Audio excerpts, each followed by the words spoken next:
Isiko bat Elena Garmendia, horre zituen seme-alaba bat Elena, hori Venezuela bizi dena Elena Mezo, eta Zabi Mezo, eta horrek etorri ziren bizitzera. Amagaz bizitzera. Amagaz bizitzera. Bakarrik ez dezen egon.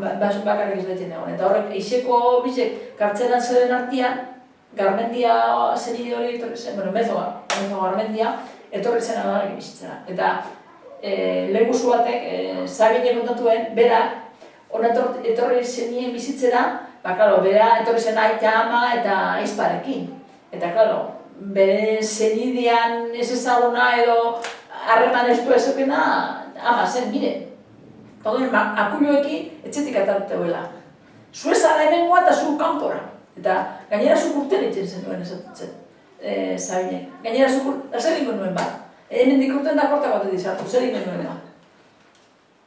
Da, gero berak ez da, zelako egoera zen dukan, eta nik akuloegaz etxetik atara egiten dentzun. Hala eta guztiz, eukiamin gutxien esen ideen, eta elkarra zen. Bai, eskerrak, eske bestela.